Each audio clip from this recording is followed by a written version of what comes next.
Hi, my name is Eddie Carvery. I'm the hermit of Africville. I'm the Africville protester. Some people call me the Hundingo.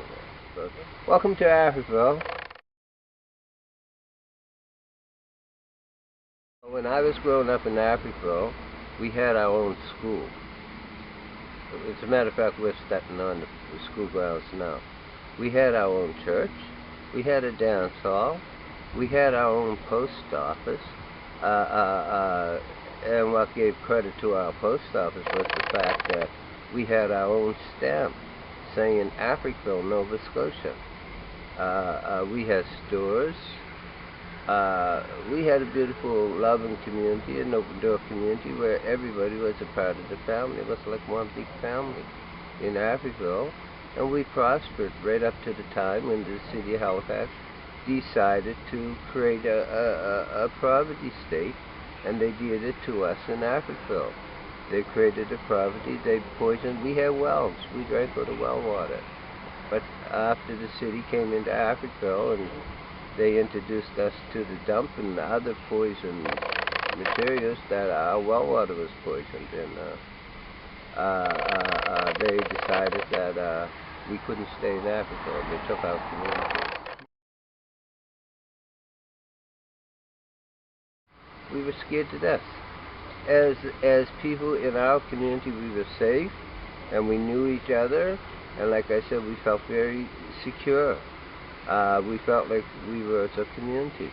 But when they decided to take our community and the bulldozers came in, it was a terrifying experience. We didn't know if we were going to, what we were going to wake up to. They were moving us out of Africa, and they were literally putting our stuff on the same dump trucks that they hauled the garbage from Halifax in. They were putting our belongings on the back of trucks such as that, and they were taking us into the city, and most of us got into condemned housing that wasn't fit for human occupation. And there was a stampede to get us out of Africville because they knew what they were doing was illegal. When I first started this protest, it was approximately 1970. It's been a long, long time ago. I was young. I was something like maybe 22 when I started this protest. I started this protest when Nelson Mandela started fighting in South Africa, fighting apartheid. And they had arrested him and put him in jail. That was before Winnie Mandela. I started this protest when Malcolm X and Stokely Carmichael started an organization called the Black Panthers. I started protesting what happened in Africville when Martin Luther King and Jesse Jackson and that team started fighting for civil rights down in the United States.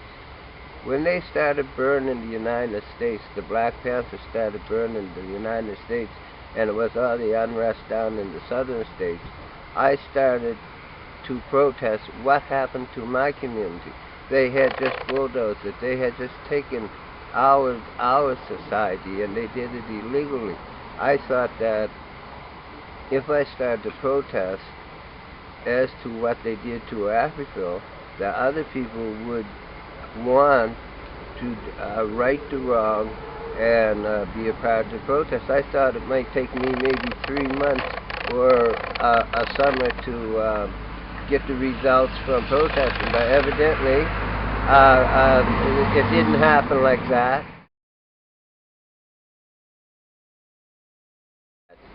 They haven't addressed my concerns as to why I am here. I'm fighting racism, guys.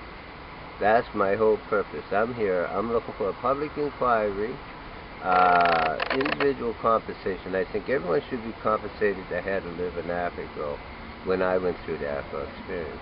I think we deserve a real apology, a public inquiry, so as everybody can know what kept me here all these years, the fact that what happened to my society and my community, the fact that the city of Halifax was racist towards us, and when they took our community it was illegal, and right today, all these years later, they've done nothing about it, and that's what's keeping me here. That's why I'm protesting.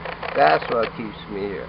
Until we get some results to prove, in fact, that we are Canadians, that we do count, that we are somebody. I gotta be here and bring it to the world's attention that people just won't tolerate that, and there's no place in the world for racism, not even in our government, no place in our society. Until they recognize that fact and do something about it, I guess I'm here on the ground. Signing off. Eddie Carvery, the Hundingo.